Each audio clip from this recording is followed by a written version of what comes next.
So chapter 14 is a short chapter in the Gita. And it's about a new topic. It's about the topic of gunas, you know. Traya guna, three gunas yoga, understanding the three gunas. So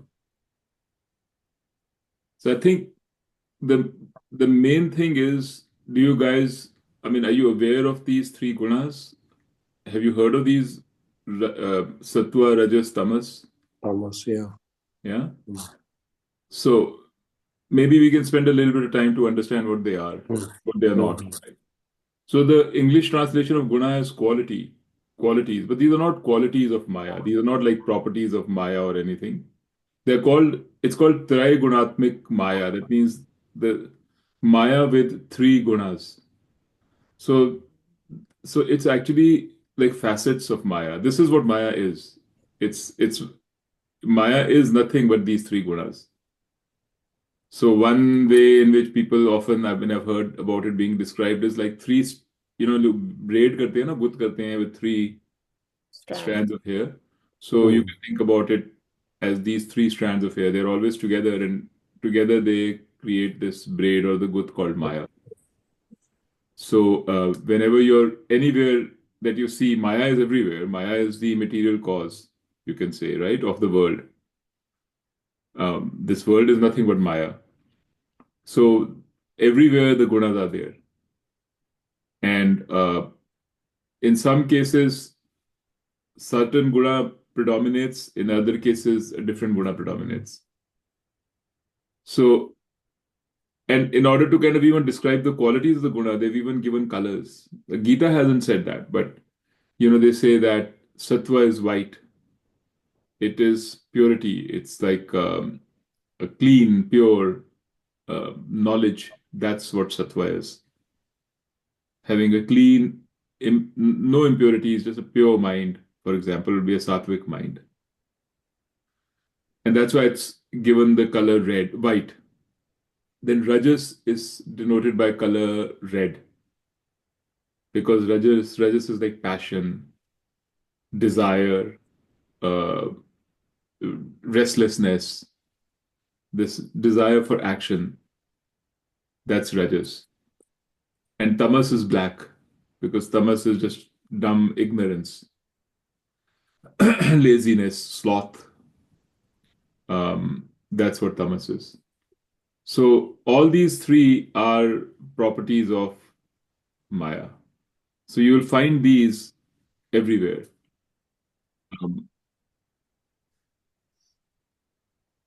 One sec, someone's going to join. Must be Rajiv.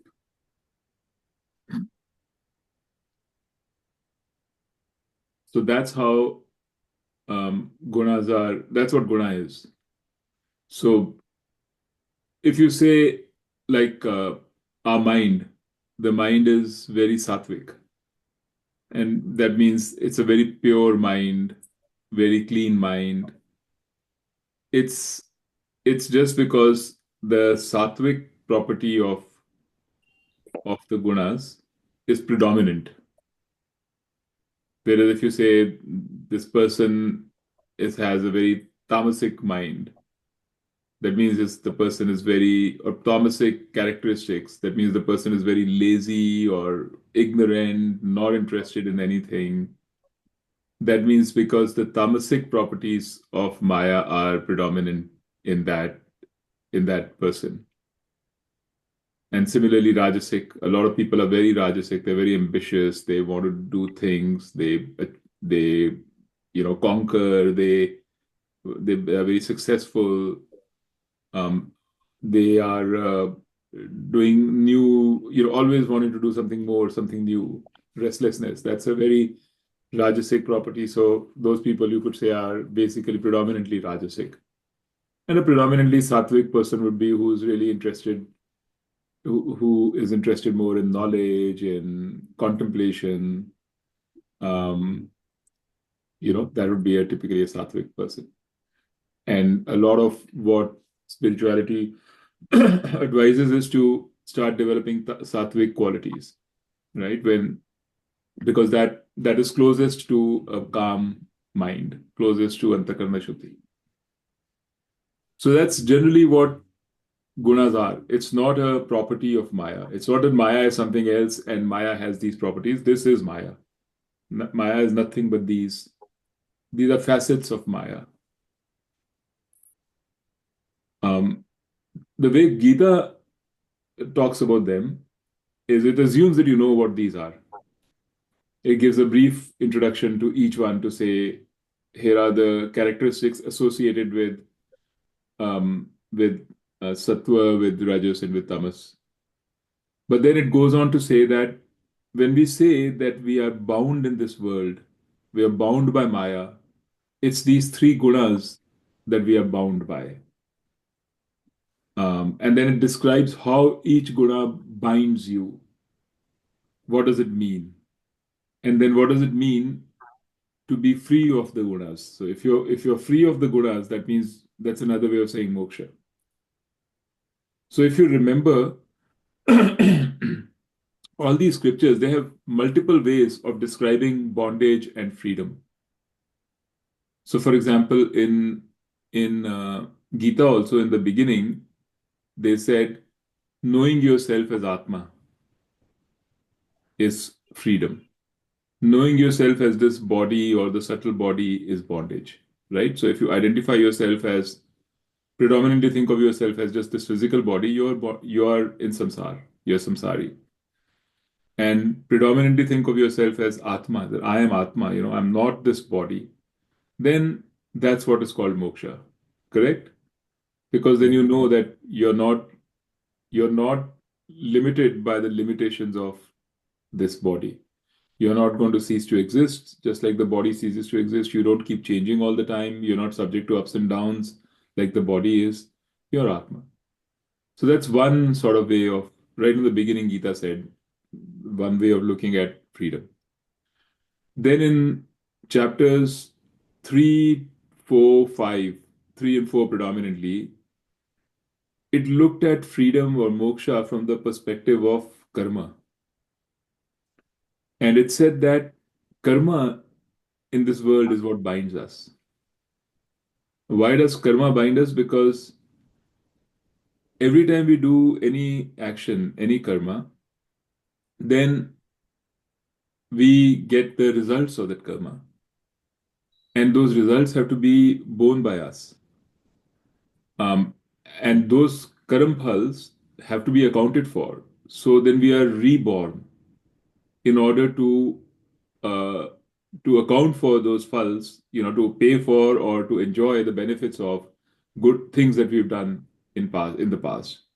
So we have this sanchita karma which we keep adding to, and we have to exhaust them. And for that we are getting reborn, and that is what it describes as bondage, right? It means when you're reborn, you'll have your ups and downs and all of that. You'll be a samsari. That's bondage.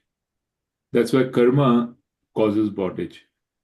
But then Gita explains that it's not karma itself that causes bondage. It's karma done in the attitude of I'm doing this to get some results with the expectation of material benefit. That's what binds us, right?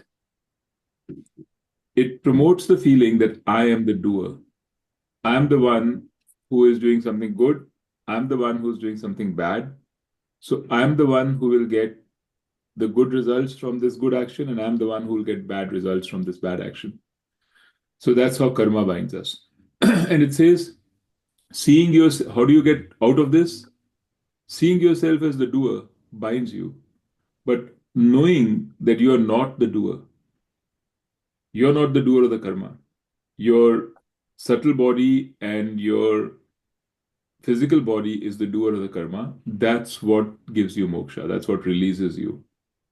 So it's not the karma itself that binds, it's the doership that binds. It's the feeling of I, the ahamkar which comes in and says, I did this. I am doing this. Like, I am the one who's suffering. I am the one who's enjoying. I'm the one who did something good. I'm the one who did something bad. That strong association of everything with an I, which is purely, according to Gita, it's purely artificial. There is no reason for us to say, because the world is going on by itself. What Gita then tells you, it introduces all this idea of Ishwar and everything, and it tells you that you are not, you're really nothing in the scheme of things, the the the ego, because a lot is going on in this world, and it's going on without your will, or without your doership. We just, ourselves, our ego assigns the doership to something. Everything is actually given to you. Everything is happening by Ishwar's doing. Ishwar meaning the intelligence principle, the intelligence which exists in this universe. So we've gone through all this, right? So therefore it said Karam Yog. And Karam Yog se kya hota hai? You start looking at your karmas in a different attitude. And that, when the feeling of, when you begin to understand that you're not the doer, then the doership is gone. And when the doership is gone, the bondage is gone. So this is Gita's major, I would say, the biggest plank of the Gita in trying to explain to us what bondage is, what suffering is, and how to get rid of it. Okay, and you will see this throughout the Gita, right? Now it's introducing a different aspect. They're totally related. It's not different actually, but it's related, but a different view of looking at bondage and release. And it's saying that what binds us are these aspects of Maya. Maya binds us. And crossing over Maya, knowing that you are not subject, or knowing that I am not subject to the bondage of Maya, that it's just my ignorance which is telling me that I am bound by these things of Maya. Knowing that is release, is moksha. So it's the same thing, but just said in a different way, right?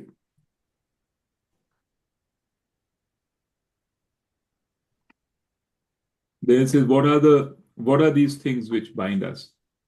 So then he goes on to describe Krishna Bhagwan. First he says about Sattva. So he says Sattva binds us by knowledge and by sukh. Because Sattva is purity. Sattva is like having a pure, clean, calm mind. So a person who is sattvic generally will have a lot of antakarna shuddhi, and because of that will have a lot of sukh in life. He'll not be subject to anxiety and stress all the time. Will have sukh, and um, and Krishna Bhagwan says that sukh also binds you, because that sukh is um, is because of an object. It's the sukh that you get from knowing how to relate to this world very well. So you can have, you can enjoy different things. There is still a duality. I am the person. I am interacting with objects and things in this world, and I'm doing it in a wise and good fashion, and that is why I am enjoying the benefits of that. I'm getting sukh. That sort of a sukh is also a bondage. So you could say a pleasure, anything which is a pleasure, that's also a bondage. Because let's say you enjoy the benefits of having your children, enjoy their company, be with them. That's at our age, that's a big thing, right? But while you're enjoying this, at the back of your mind, you also know that this can be very temporary. A lot of things can happen, and maybe your child is going to get married and go away somewhere, or something. Maybe the relationship right now, it's a good relationship. Who knows what tomorrow will bring? So the moment you get this sense of sukha and pleasure, somewhere in the back of your mind is also the seed of a doubt. There's a seed of anxiety. So, Gita says there are two things, yoga and shema. So yoga is, just one sec. Yoga is the desire for something, and the shema is once having got that thing, the anxiety or the need to keep it protected. So no harm should come to it. So if you don't have money, then you have a problem. You need money. So you have yoga. But once you get the money, then your problem is, oh, how do I save it? How do I protect it? Where should I invest it? What should I do with it? I lose it. So fear of loss is the shema part. So that you can't get rid of. That that fear of loss will always be there, even if you are the most sattvic person. So this is a very refined sort of a bondage, but it is still a bondage. Even knowledge, he says knowledge is also a bondage. You think knowledge is release, but knowledge is bondage. Because even knowing things is all, you can never know something fully. You can want to know, but except for yourself, which is what is called para jnanam. That kind of knowledge is different. But knowledge of everything else is apara jnanam. I mean, it can be very enjoyable while you're gaining that knowledge, absolutely. But it can also produce restlessness because you want to know more. You still don't know enough. You're constantly trying, and that's its own fun. I'm not saying Bhagwan Krishna is not saying that is bad. He's just saying that's not moksha. Moksha is a feeling of being totally comfortable with things exactly the way they are. No change, nothing, just knowing yourself so well that you're totally comfortable.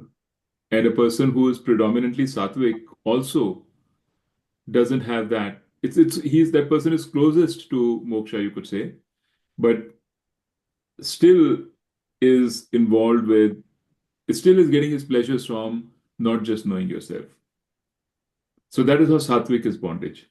And I started with sattvic because that's what Gita started with, sattvic. But sattvic is probably we should have ended with it.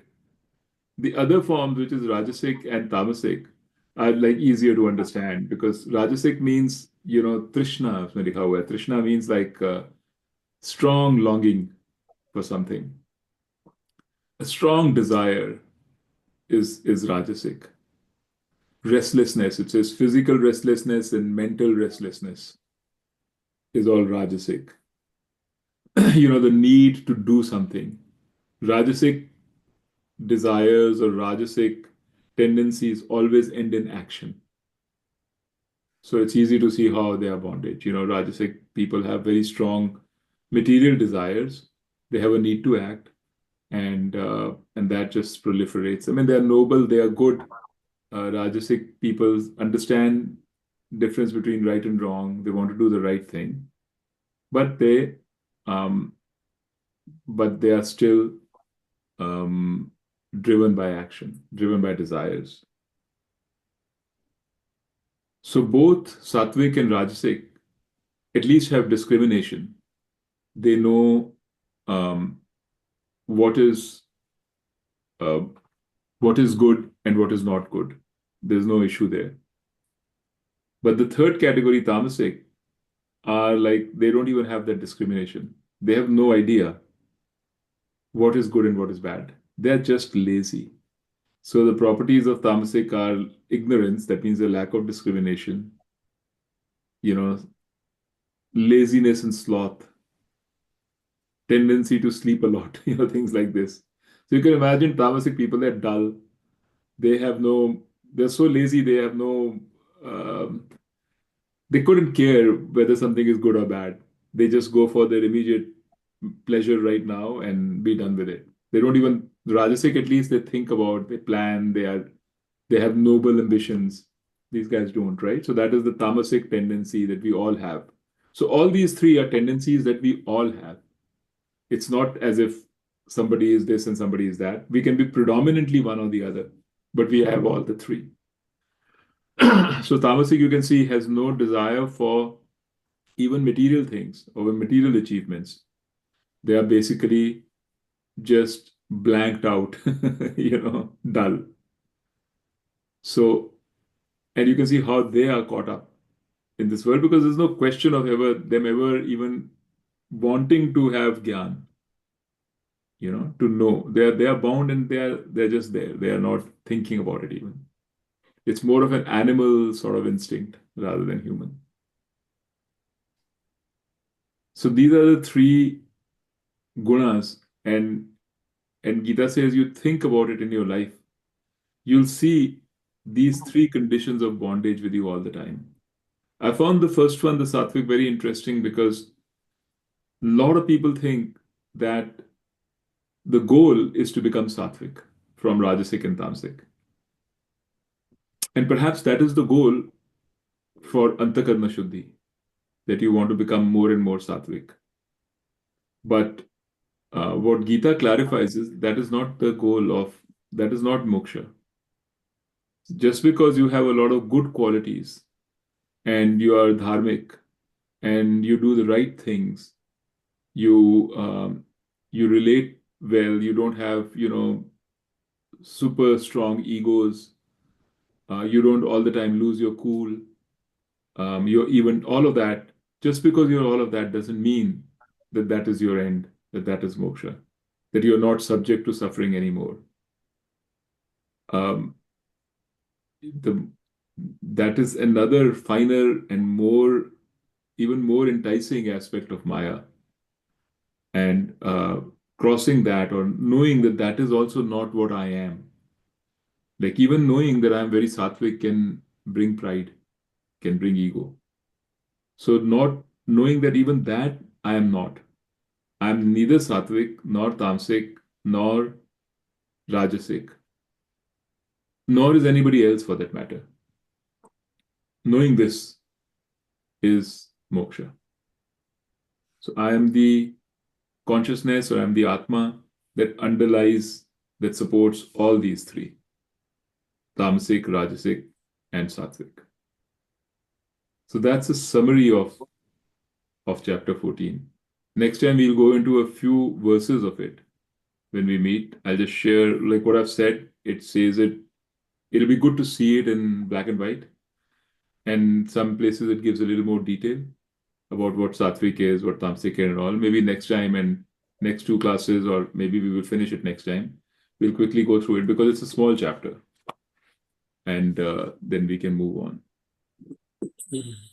But So did it really addresses Maya in terms of human beings, that chapter? Because Maya is meant to be No, it what, doesn't. It doesn't. That's what I'm saying. It's not about human beings, that tamasic and rajasic and all. Yeah. Okay. It's just, I mean, Carol also told us that, I mean, Gita doesn't go into this, but like Maya is tamas, rajas, and sattva, and our Right. minds and sense organs are made out of the sattva component, or sattva.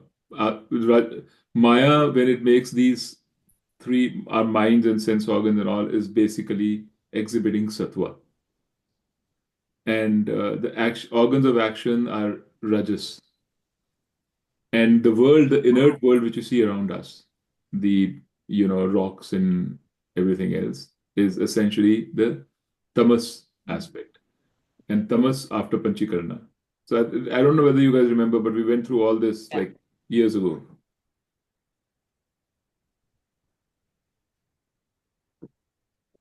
Our body is no different than everything else. Yeah.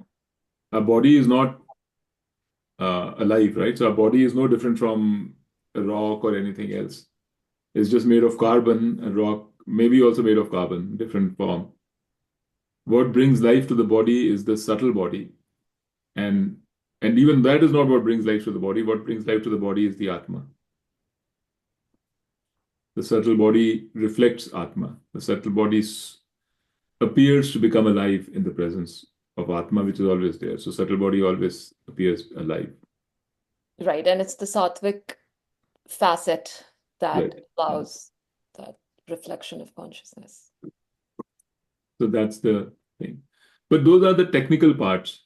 I think for me, the important part is that understanding that none of these facets of one may seem more attractive than the other. It may seem like I want to be more Rajasic because I want to do more things, or I want to be more Sattvic, or whatever. Yeah. One may seem more attractive than the other, but Krishna Bhagavan is saying that neither of them is the real you. What you are is the Atma, which is the ground or which underlies or which supports all of these, because these are nothing but Maya. Just like we say Atma is the Adhisthana of Maya, the ground of Maya, it's the ground of these three things. Maya is these three things.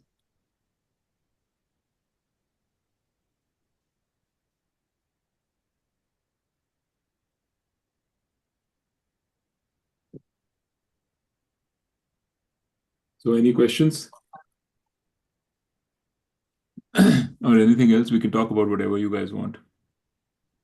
I don't want to go into the actual verses today. I mean, we can if you want to, but it'll be more fun to do it next time properly. I'll select a few. I don't think there are a lot of verses though in chapter 15. Let me see.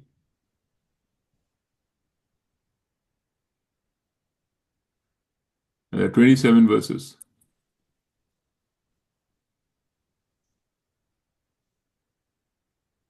See, we have this, like in this chapter 14, Hmm. Maya has been described, as you say, as the three things: Tamas, Rajas, and Sat. Right. Sat. Sattva. But in general, in the Vedantic sense, isn't isn't Maya described as the power of God or something like that? Yes. Yeah. Correct. It is. It's the same thing. So you're looking at it from different angles.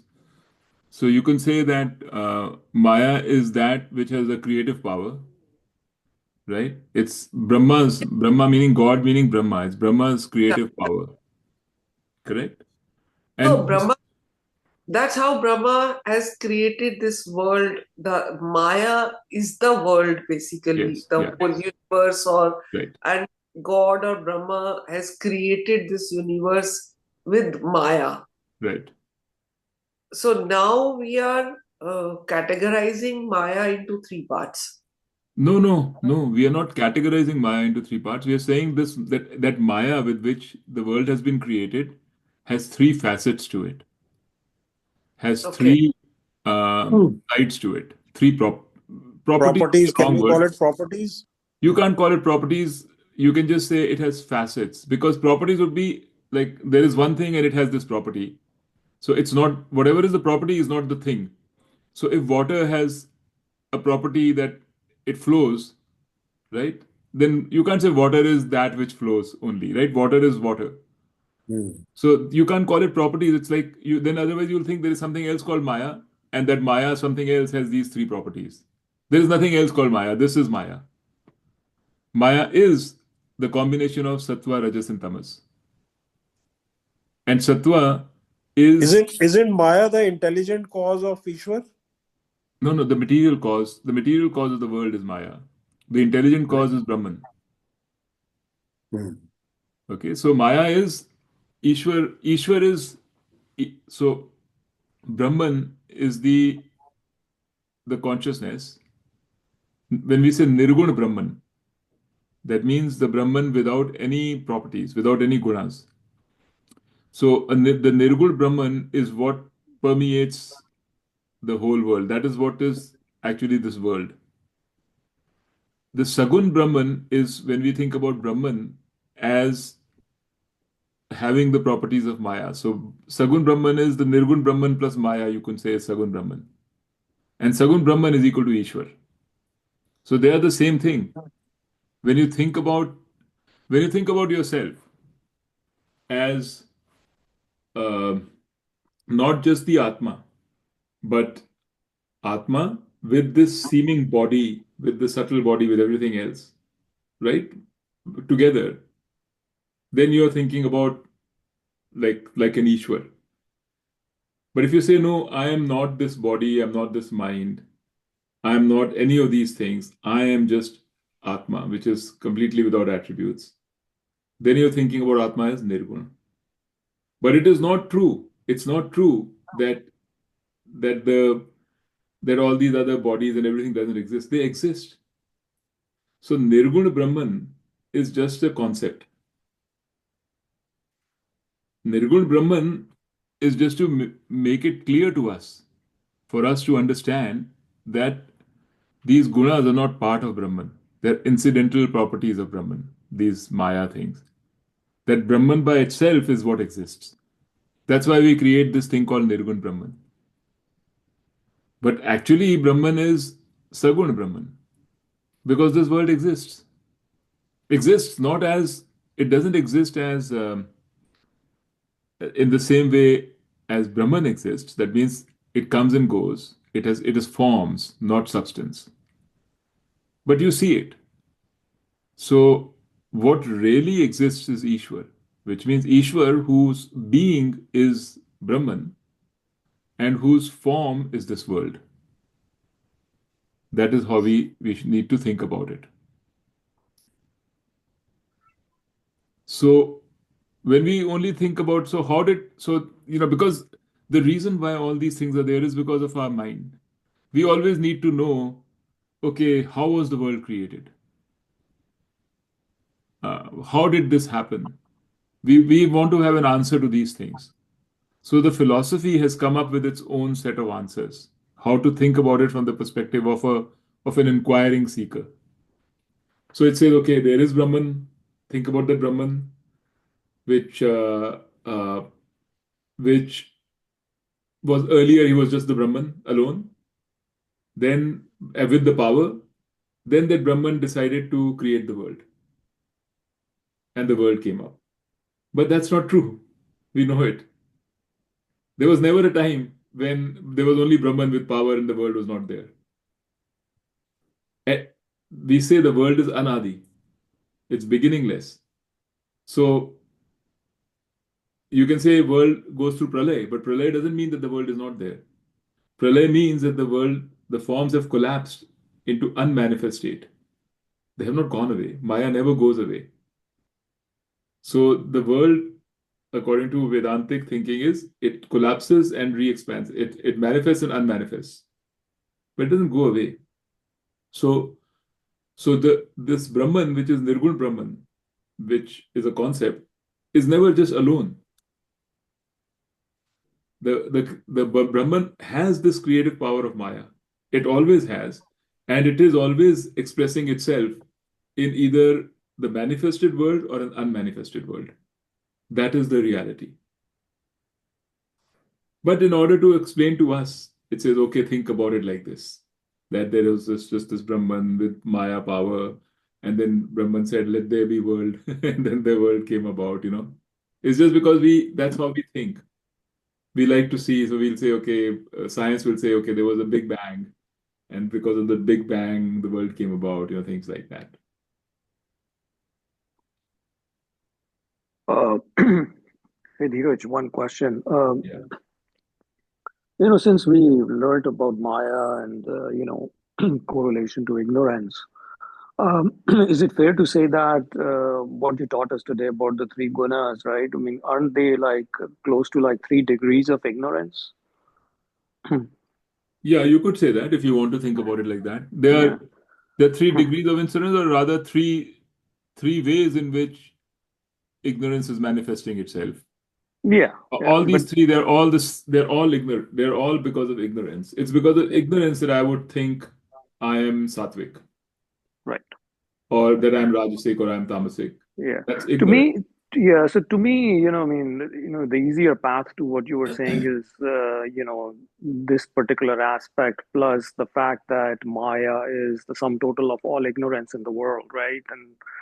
And so you get a pretty nice connection between, your personal ignorance and Maya, which is sum total of all the ignorance in the world, which makes gives powers to Ishwar after that, right? Yeah, just that the 3 facets. What I was trying to say was that the 3 facets are not separate. It's not that there is some people are sattvic, so they have only sattva. No. Understood. right? Understood. Yeah. Everywhere along the line, Maya has three facets. Yeah. And that's all there is in a form. When we say that the world is unmanifest, pralay, for example, then then Brahman, of course, nothing happens to Brahman. Brahman exists. The Nirgun part of Brahman exists as it is. The Maya becomes pure Maya. In other words, there is no form associated with it. You cannot conceive any world, any form with Maya, but Maya is still there. And it is nothing but these three things, Sattva, Rajas, Tamas. And when the world remanifests itself, right, then that same Maya appears as this world. And everything in the world, because everything is Maya, everything in the world has these three things, Rajas, Tamas, Sattva. Everything. And that's how the philosophy sees it. Can we say everything has three characteristics in different proportions? Everything is made up of Maya, which has these three facets, and they exhibit in different proportions. Yes, that is correct. So one way to think about it, like for example, Antakarna. We say our Antakarna. What is our Antakarna? Antakarna, we say, has four facets. When the it's the same Antakarna. When the Antakarna is engaged in emotions, or there is doubt, is this right or is that right? When there is vacillation, or with a lot of emotion, we call that Antakarna as Manas, Man. When the same Antakarna is having vrittis or thoughts which are certain, there's certainty there, there's no doubt there, there's resolved thoughts, we call that same Antakarna as Buddhi.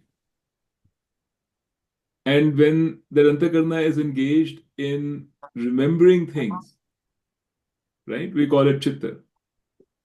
And when that same Antakarna is thinking about me, who am I, right? What am I? Engaging with other things, then we call that a ahamkar. It's the same Antakarna. It's not like there are four different things. It's not like there's a Buddhi, then there's a Manas, then there's a Chitta, and there's an Ahamkar. There's only one internal organ called Antakarna.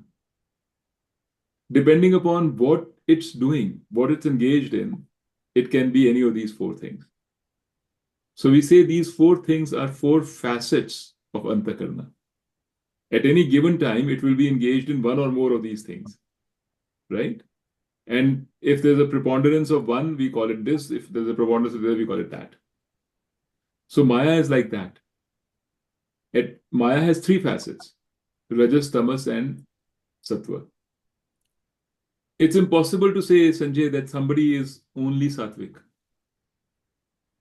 Because Rajas, there may be 0.005% of Rajas there and maybe 0.001% of Tamas there. But has to be some there. There has to be some, yeah. It's because the three are there, the three together, right? So similarly for Maya also, there is only one Maya. What is Maya? It's the creative, it's got two, Brahma's creative property, the Vikshepa Shakti of Brahma is Maya. And the other thing that Maya is, it has a Avarna Shakti of Brahman. It has Avarna Shakti, that means the capability to hide. And the two that capability is like two sides of the same coin. You cannot project without hiding. You can't project on something which is already there. You have to hide what is there in order to project something new. Like when you dream, you have to first go to sleep. You have to cut out this rest of this world. Only when there is darkness and you're sleeping and there's nothing there, on that darkness, can you project a dream? Otherwise, you'll be seeing the world and also seeing the dream. That doesn't work, right? You can't do it. So whenever there is Vikshepa, there has to be Avarna. Whenever there is a projection capability, there has to be a hiding capability. Only then you project. Right? You go to watch a movie, you have to first go into a dark room. It has everything is darkened, everything is hidden, you can't see anything, so that you can then see what is projected on the screen. Otherwise, you will be confused. You will see what is projected on the screen, you will see here, it will be completely inauthentic. So, where was I going with this? I got diverted. But yeah, so I was trying to say that those are the powers of Maya, the ability to project. But what is it? What is Maya, which is projecting? It is this three things: Rajas, Tamas, a combination of Rajas, Tamas, not even a combination, because then again, combination is not right, because Antakarna is not a combination of Buddhi and everything else. Maya is just one thing. It has the capability to be very pure and knowledgeable. It has the capability to be very another morph. It can morph into something very knowledgeable. It can morph into something very ambitious. It can morph into something very dull, or morph into something in between, or morph into something which is a combination of these things. But in order to understand it, we say when it is morphed into something which is full of intelligence, knowledge, purity, right? We call that state, we call that sattva. As it morphs into something which is very like full of ambition, longing, right? Because that is also part of Maya. All this is Maya. How does Maya bind us to this world? It binds us because it gets us interested in this world. How does it get us interested? By these things.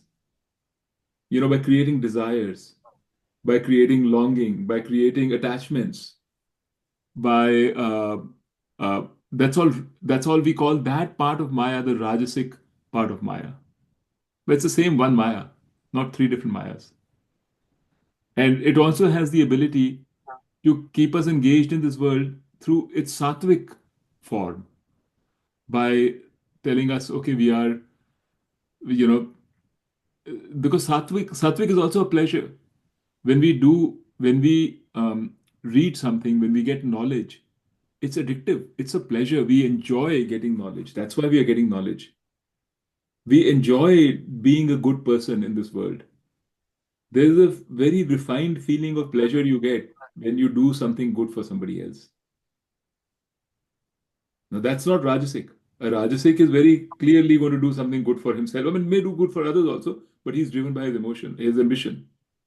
But when you say, I want to just selflessly do good for others, why do you do it? Because you get a very subtle but very pronounced pleasure by doing something good for somebody else. That the pleasure of peace, the pleasure of resolution, the pleasure of love, of connection with another person that you've done well with, that's all pleasure. You get it. That is another way in which Maya keeps you bound to this world. It keeps you bound to wanting to do good. For the Rajasic, it's very clear. The pleasure is, um, I want to achieve something, I want to do something, I want to acquire something. Those are things we understand. But we forget that the sattvic part also is a different, very refined kind of pleasure. In fact, in many literatures of spirituality, of Vedanta, they say that is an even more stronger binding. A person, when you get trapped into that kind of a bondage, like I'm becoming a sadhu, I'm a sadhu, I'm a do-gooder, I'm nice to people. That bondage is very hard to, first of all, it's very hard to identify because it doesn't seem like bondage. And nobody is going to point out to you and say also that you're being selfish because you're not being selfish. But that's also bondage. That comes from the sattvic aspect of Maya. So and the tamasic bondage is like animal, sex, food. Like I just want this. Sex and food and leave me alone. Sex, food, and sleep. That's it. People like that. Couch potatoes. Watch TV all day. That's also bondage. But the idea is the reason why it's being shown like this is to show that Maya binds in many ways.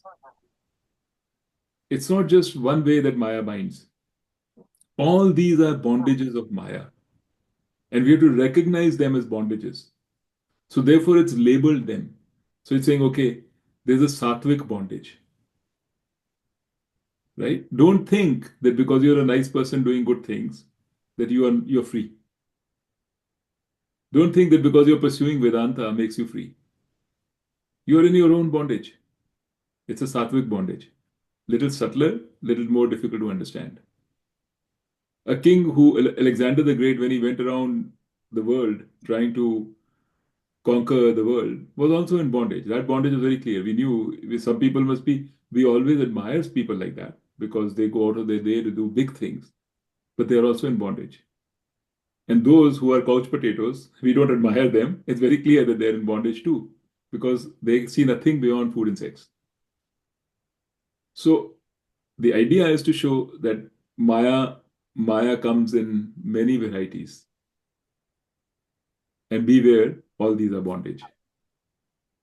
And what is not bondage is when you know that you're none of these things. You are, even this person who's pursuing Vedanta is not really you.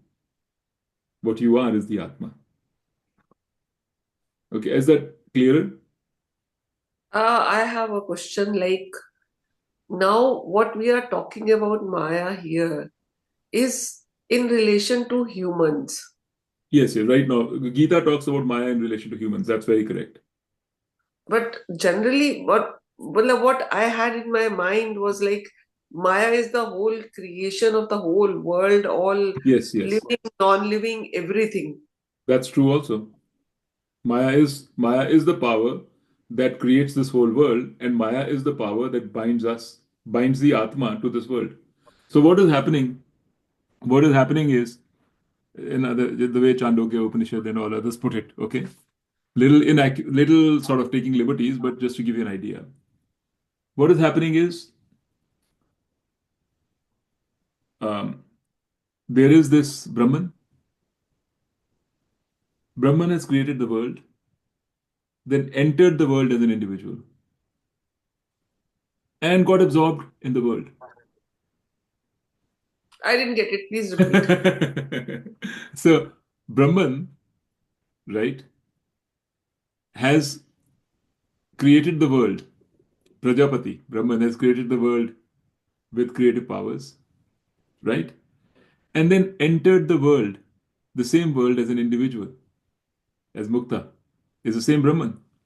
Okay. And he, in play, is enjoying or experiencing the world. And Maya, which has created the world, has also made that Mukta forget that Mukta is Brahman. And what's keeping Mukta forgetting? Maya.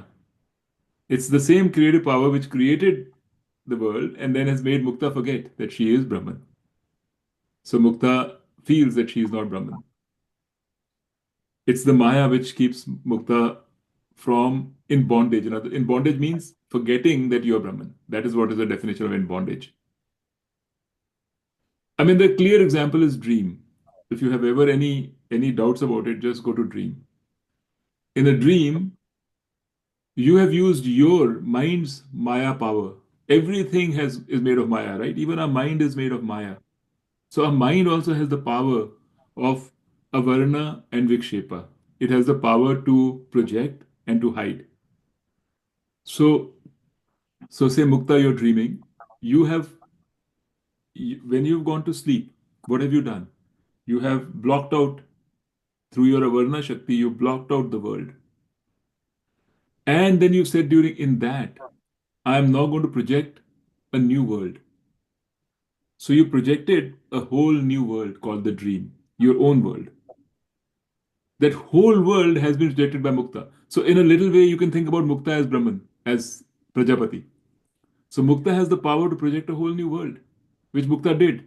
She projected a whole new world of dreams. She projected a world which has people, which has Delhi में होगी या America में होगी कहीं पे भी होगी. It has everything going on, as complex as the normal world. All that, let's say there are trees in that world. There's a tree. The tree is nothing but projected by you. by mukta. So tree is what?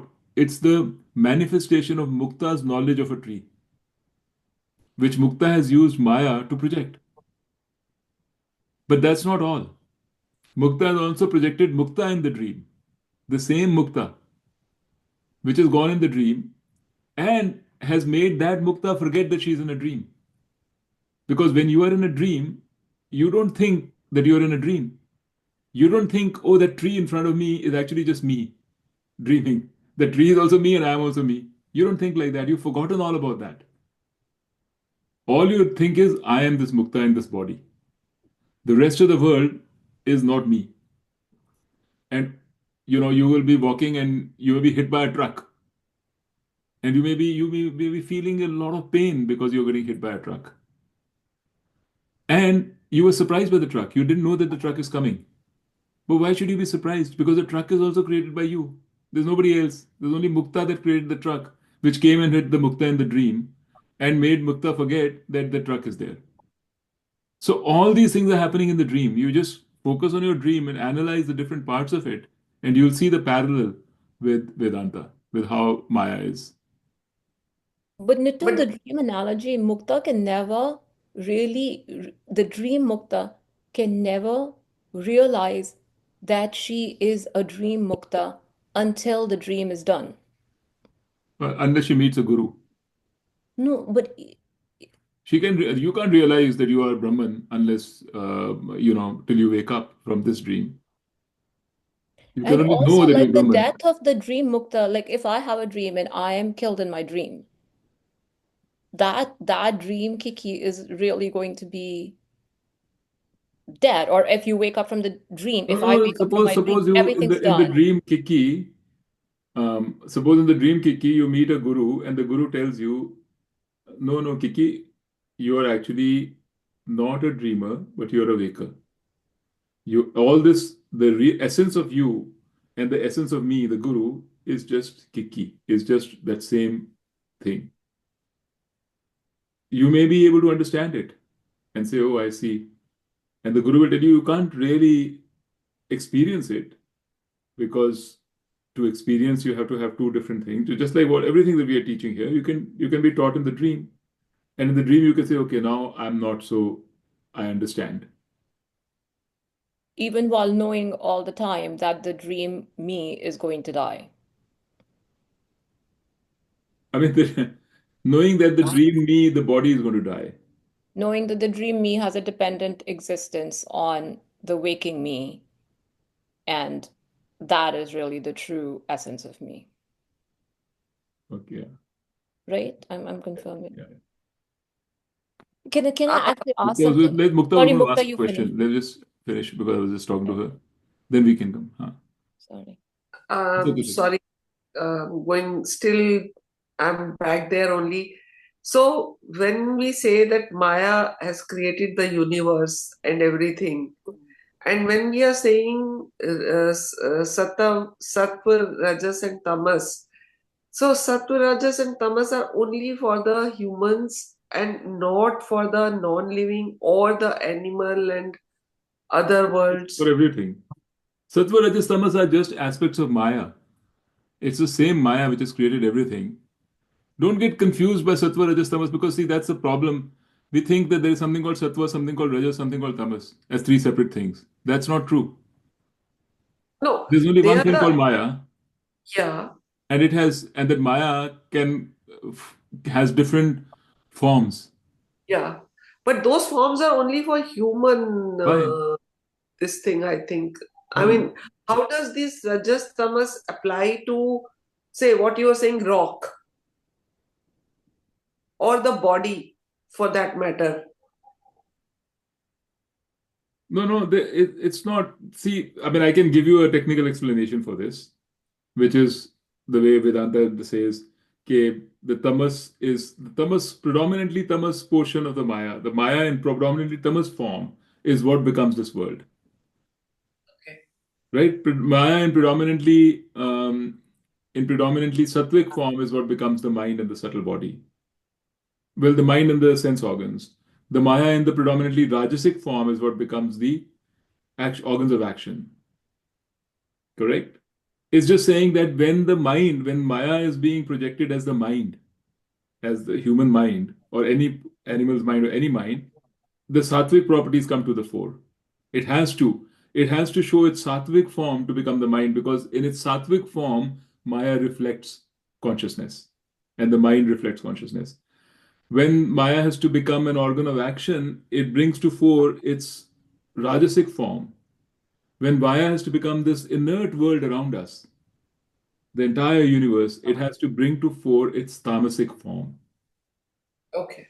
right? Because what is this world is all you can imagine it, right? Maya has become an inert rock. Yeah. That rock is not moving around. It's basically tamasic. It's just all it wants to do is sit there, right?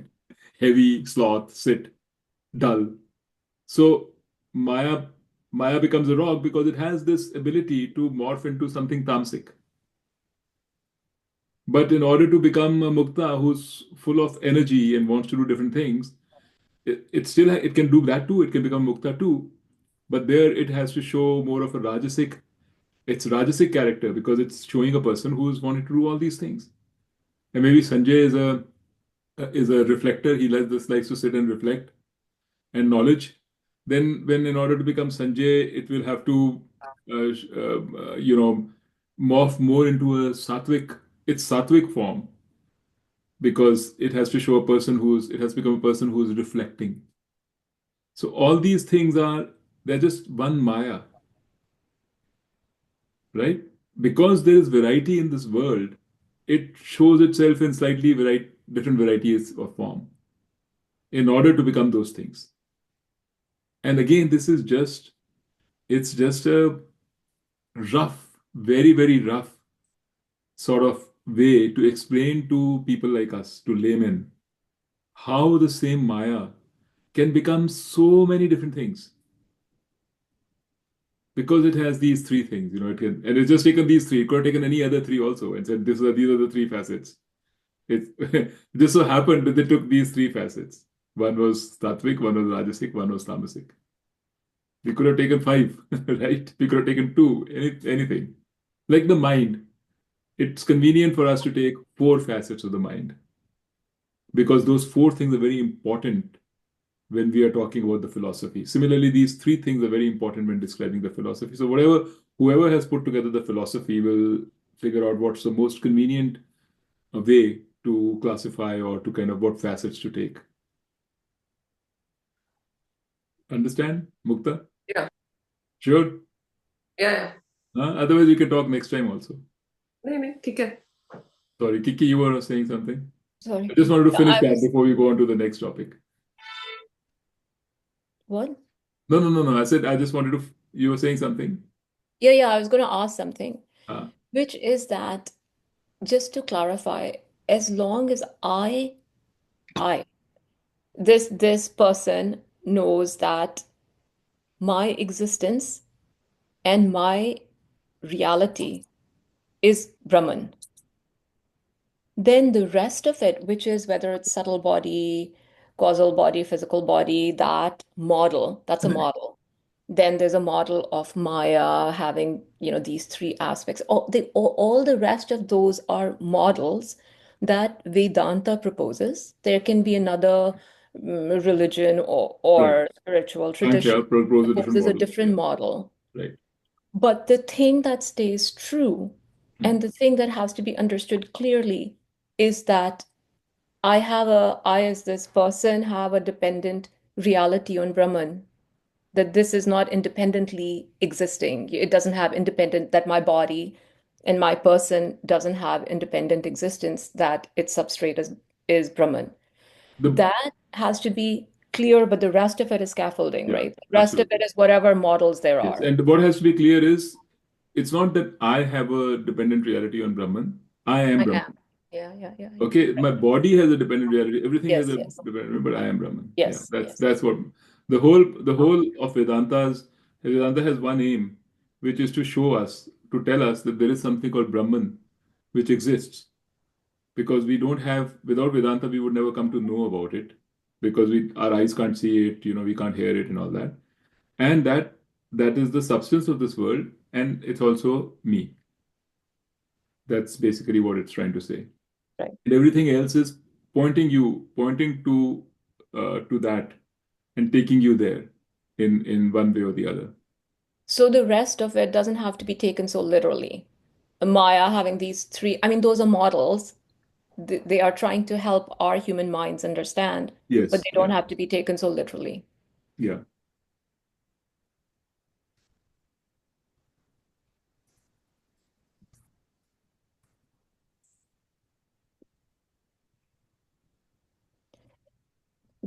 And even so, that's where the dream analogy is really helpful. So even if we use that dream analogy, we don't have to. I think the big understanding for me has been like, you don't have to discount, initially when you say neti neti, you don't have to discount all this. Like, all this has an existence which is Brahman. That is the existence of everything. Right. But it's not like we are not here.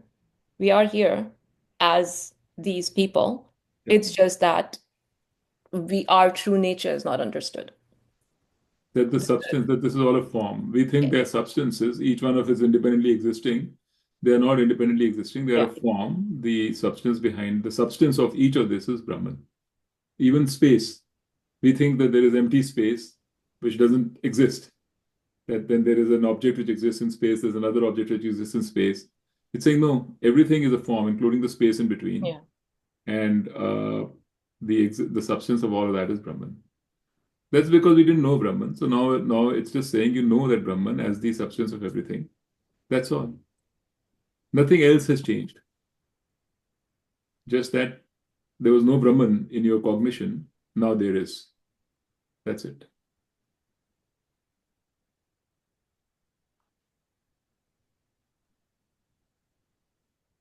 But by knowing that, a lot has changed.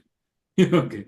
When you know that, then your whole attitude changes. Your whole way of living changes, or your perspective to life changes, because you see things differently. So it's a small shift in perspective, or rather a small change in what is there and what is not there, but a huge change in attitude. A small shift in perspective, a huge change in something like that, you can say. Yeah. And the more you think about it, the more you absorb it, the more you internalize it, you see its ramifications, the more you get involved in it, the more your life changes. That's the claim. But it's better, that's the claim. Okay.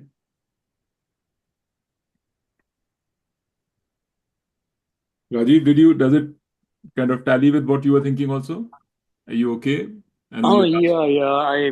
Sorry I joined late today. I No, think I that's okay. That's okay. overslept. Yeah.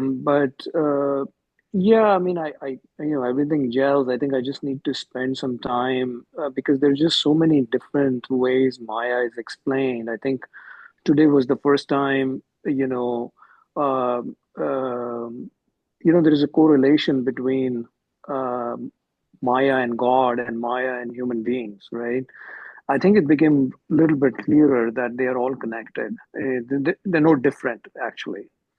I just need to step back and Okay. think about that aspect. I think Mukta was also kind of pointing to that, right?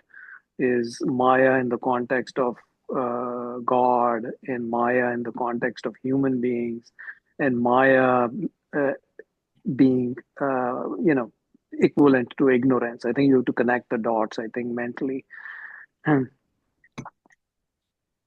Yeah. Yeah, Maya is the cause of ignorance. And you can say. Okay. Well, I think with the gunas, I think it kind of creates the right connection, the cause of ignorance, right? Because we're still all, um, three different flavors of gunas, and we are still in bondage, I think, right?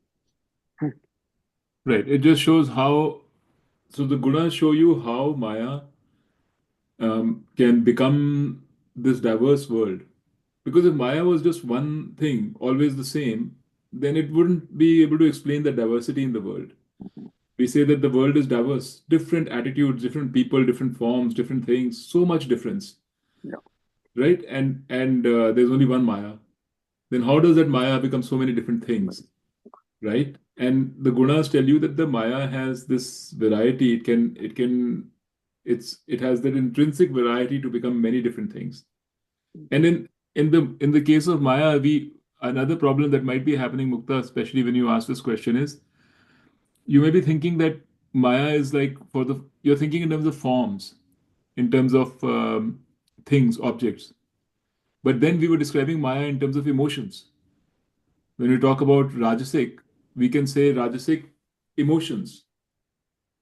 Like when you say longing or desire, that's an emotion. Whereas Rajasic as the substance of our organs of action is an object. So ये हमारे मन में है, this differences between objects and emotions. But where Vedanta is concerned, objects and emotions are no different from each other. They are the same. We think Right. emotions are different and objects are different, but they are all basically Maya, the same thing. It's just a difference of form. An object is like quantum physics, Light is a particle and a wave. There's no difference. Depends on how you see it. So emotions are also an object. It's an internal object. Anger is an internal object. And a rock is an external object sitting out there. At some level, that is how, because they're all made out of Maya. They're all the same thing. They're made out of the same substance called Maya. Maya has the capacity to show itself as an emotion and to show itself as an object like a rock. When it shows itself as a rock, we see more and more predominantly the tamasic aspect of Maya. And when it shows itself as a noble emotion, like, love or something, we see the sattvic aspect of Maya. In fact, actually, when Maya is predominantly sattvic or rajasic, it is emotions only. For it to become its subtle body, Maya in rajasic and tamasic form is pretty much subtle body. For it to become physical, gross body, like things which are around in the universe, which you see so much of, it has to go through a process of panchikarna. That means, and panchikarna is what? Just the tamasic part. Just the tamasic part of the Maya. In the tamasic aspect of Maya as a tamasic, in its tamasic aspect, goes through a process of panchikarna, which converts it from a subtle to a physical or a gross object. But the point is, what I'm trying to say here is not so much what panchikarna is and all that. The point is that everything that we see around us, which are objects, are nothing but the Maya in its tamasic aspect. So there's a lot of tamas around which we see. But in our mind, there's a lot of rajas and sattva and tamas. It's just the subtle tamas, not the gross tamas. The gross tamas is which becomes the world.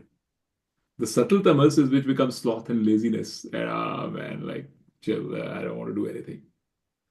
And that's the emotional part. What we conceive, what we think of as an emotion, because it's subtle body, it's subtle. All subtle objects are emotions. And when we think about it as when we are saying, oh, I want to do this, I have this, I'll get up in the morning, I have this, then it's Maya showing up. Those emotions are Maya. That emotion is what is Maya showing up in its rajasic format.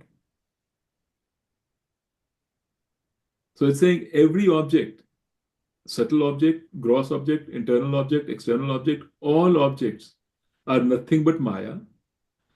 But Maya has the capacity to create what seems like totally different objects because it has such a wide range, such a huge spectrum of forms that it can do. It can go from extremely sattvic to extremely tamasic.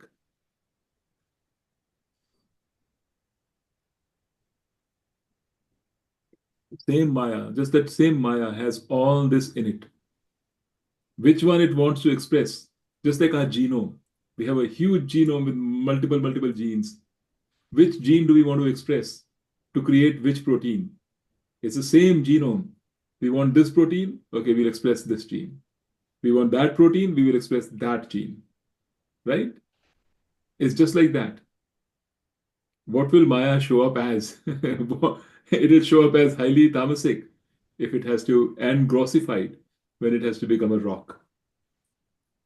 And if it has to become Sanjay's mind, like it will show up as highly sattvic, Sanjay. I'm giving you a lot of credit. It'll show up as You are pushing me. You are pushing me into bondage. Sorry, that's true. No. I don't want to do that. But yeah, it'll show up as that. But it's the same Maya. It's not a different Maya. It's not that Sattva shows up in Sanjay and Tamas shows up in me or something like that. It's not like that. They're the same Maya, just expressing itself in different ways. That's what this whole thing is trying to say. And in every way that it expresses, whichever way that it expresses, it leads to bondage. That's what Bhagavan Krishna is trying to say. That it can express extremely sattvic, and you would say, oh my God, what a noble man. But if the man thinks that I'm this noble Maya, noble part of Maya, still in bondage. Has stronger bondage than a person who thinks I'm a very ignorant, unnoble form of Maya. Even stronger bondage, because that bondage is very clear and everybody can see it. But the bondage of a sattvic person is very hard to even recognize. Even the sattvic person doesn't know, the world doesn't know. They all think, what an evolved guy. What a sage, what a saint. Right? So then it's harder to correct something that you can't even observe. That's why I was saying, when you do your reflection and you find nothing wrong in you, then you got a problem. Because then you know, what can you correct? You're in bondage, just know that. Chalo yaar, I think Mukta got disconnected. You know what? One thought I just had, I thought I would share is, I think when you look back at today's discussion, Right.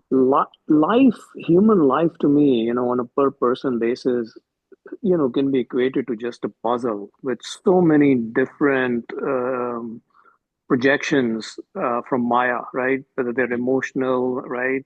And then the other thing is, so you're in a puzzle of life, and you need to escape out of this puzzle, find an exit route, right?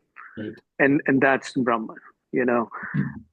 Rest is all created by Maya, whether it's the physical world, whether it's your emotions, whether it's your body, and all that. So, in a simplified form, I think that's what sort of comes out is we just get so drained by all these magic of Maya that we forget who we are, Right. and can never get out of this puzzle. Exactly. Maya has a many ways of keeping you hooked. Yeah, exactly. Okay? Not just one way. Not just through evident desires. Through even very subtle ways it can keep you hooked. Yeah.